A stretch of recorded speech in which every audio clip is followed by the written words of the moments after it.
Hello everyone, welcome to Anime No Me, and thank you for joining us for another One Piece video. Over the course of Luffy's journey, he has defeated many different opponents, whether it be for freedom's sake or for overturning an evil government like he did with Crocodile and Alabasta, or even defeating people in the tournament like he did in Dressrosa. But each time, as he's defeated these individuals, he has the uncanny knack of turning those once enemies or rivals into friends. And this has built what we now know as the Straw Hat Grand Fleet. And over time, as Luffy has gained all of these different people willing to battle with him, he's also become this very now powerful Yonko, having multiple crews that are ready to fight beside him. So as Luffy has added allies to his side to fight alongside him, this means that the end of the story fight, that great confrontation that Oda has foreshadowed and said will make Marineford look like just a simple argument, this is definitely gonna tell us and show us the scale that's gonna arise in the future. So in today's video, we're going to talk about Luffy's large grand fleet, how many pirates make up his crew, and we're also going to talk about the possible allies that could end up joining the fleet in the future, fighting in that great battle that will decide the fate of the One Piece world. But before we dive into the video, if you're new to the channel or even if you've watched a bunch of our videos, we'd be absolutely honored if you'd leave us a like and even subscribe and maybe leave us a comment letting us know what you thought of the video. It really helps us out, especially with that old YouTube algorithm, and it continues to motivate us to make more content. If you'd like to help out the channel in a bigger way, consider sharing this video or another one of your favorites with a friend. But without further ado, let's get into the video. So my friends, the Straw Hat Grand Fleet could honestly be one of the stronger pirate fleets in the world, because a lot of the different representatives and members were main competitors of Luffy's during the Colosseum battle. And these individuals weren't just any other kind of pirate or individual from Dressrosa. These were people who had well-developed skills, and they showed them off during the tournament. In total, the Straw Hat Grand Fleet is made up of 5,650 people from various different tribes and races, being one of the crews that has some of the most versatility and differences in attributes, and it honestly could also be one of the most diverse crews that we have in the world. But to keep in mind, that number could increase even more because of all of the various allies that Luffy has gained throughout the world. Now these are individuals who might not have looked to join the Straw Hat Grand Fleet for whatever reason, whether they wanted to be pirates or not, or they wanted to stay on their island, but they still would help Luffy in the future if the call came. A great example of this would be the Warriors of Alabasta, who are incredibly grateful for the help Luffy offered in saving their kingdom. Plus, Princess Vivi is a Straw Hat, but she just chose not to go out to sea with them for the sake of her own kingdom and what they needed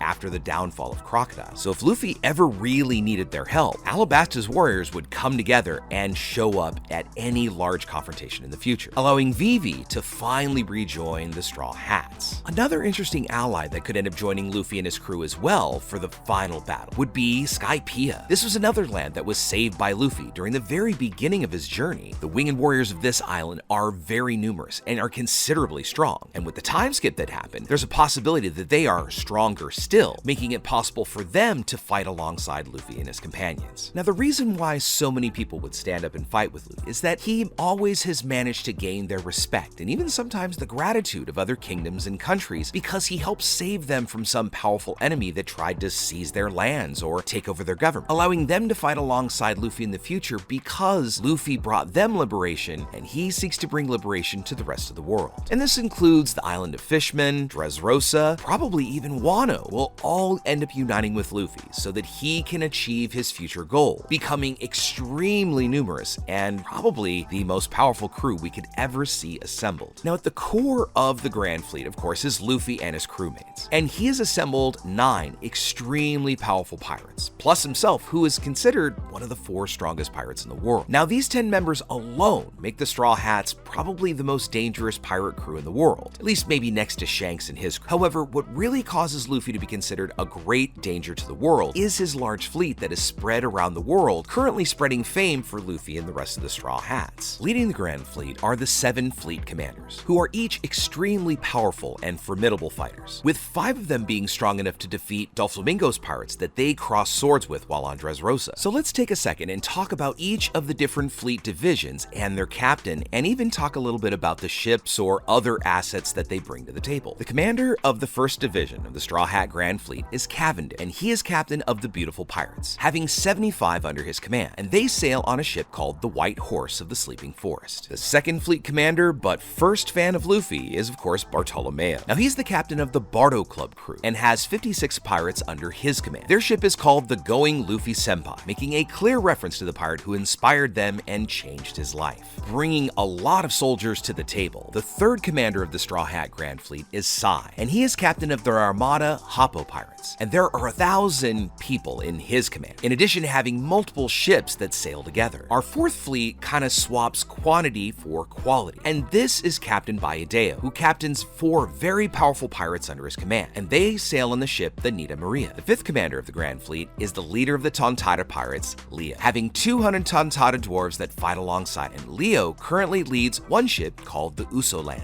The sixth commander of the Straw Hat Grand Fleet may come into much more prominence in the next arc after Egghead Island, and that is Harjude, leader of the new Giant Warrior Pirates, a crew that may only have 5 members, but all 5 members are powerful giants that sail the seas with their ship called the Naglfar. And finally, the 7th fleet commander of the Straw Hats is of course Olumbus, and he has a large fleet called the Yonta Maria, having 4,300 pirates, in addition to having 55 ships at his command. So as we can see, if Luffy needed to assemble just his grand fleet, this is something that would be quite on the scale of any other Yonko in the world. Fleets the size where maybe even the Navy would avoid coming into conflict with them. Just for comparison, Edward Newgate, known as the Great Pirate Whitebeard, had one of the largest crews ever, having 16 fleets in total, each fleet bringing hundreds if not thousands to Whitebeard's crew. In ascending order, the leaders of each division were Marco, Ace, Diamond, Thatch, Vista, Flamenco, Rakuyo, Namur, Blenheim, Curiel, Kingdu, Haruta, Atmos, Jiru, Fasa, and Izo, being the most powerful pirates of all of Whitebeard's commanders. In addition to Whitebeard's fleet, he also had several powerful allies that would help him during times where he really needed. A good example of this is when he went to Marineford to try and rescue Ace. He had several other pirates come to his aid just to save Ace. Another crew that we could compare to would be Big Mom, because she had multiple pirates and all of her children that made up her various fleets. And a select few of Big Mom's children particularly stand out in terms of power, as they've been designated as the 3 Sweet Commanders. These children serve as Big Mom's top officials with the highest authority, and the trio currently consists of second son Katakuri, 14th daughter Smoothie, and 10th son Cracker. Previously, there were actually 4 Sweet Commanders, with the 25th son Snack being a part of it. But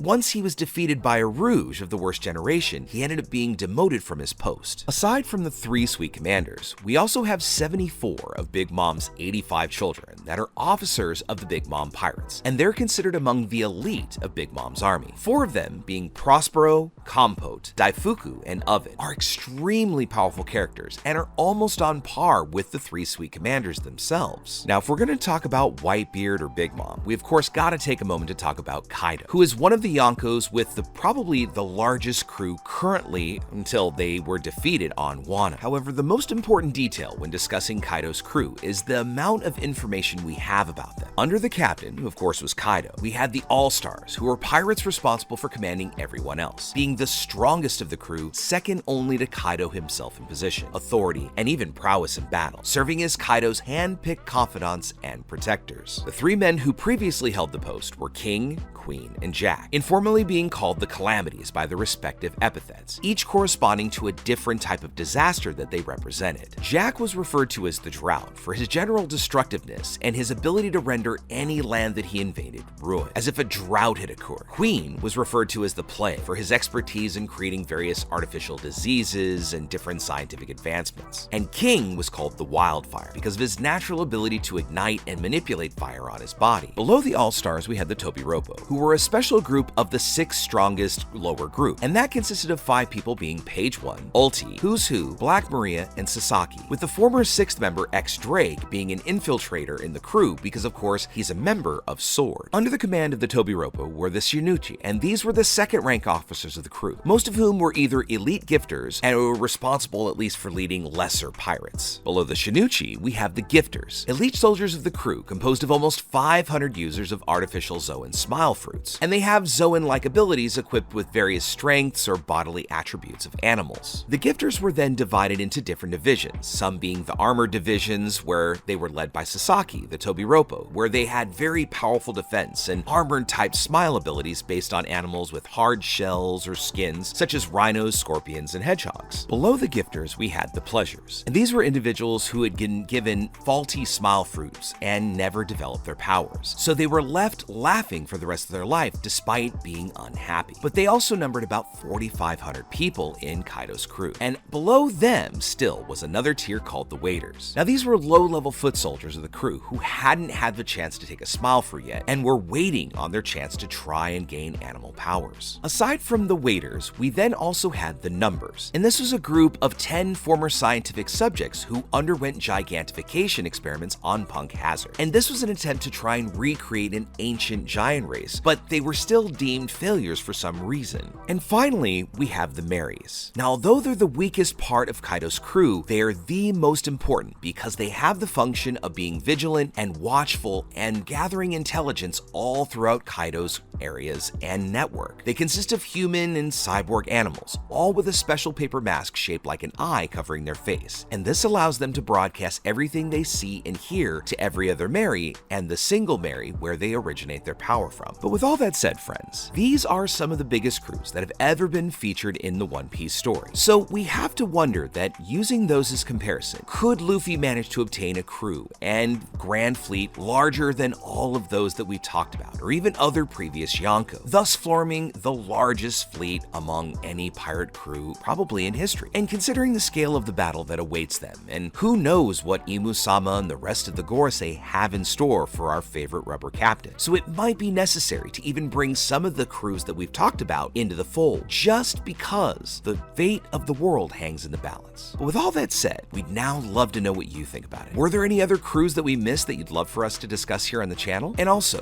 which of the crews that we mentioned was your favorite and why? Let us know what you think in the comments below. So as we wrap up our video today, we'd like to thank all of you so much for watching, especially those of you who've made it here to the very end. Be sure you comment on any themes or ideas that you'd like to see in future videos. And also, since you made it this far, make sure you give us a like and hit that red subscribe button before you head out to take on the rest of your day. I hope to see you all in our next video. Let's keep sailing this giant sea together. Take care.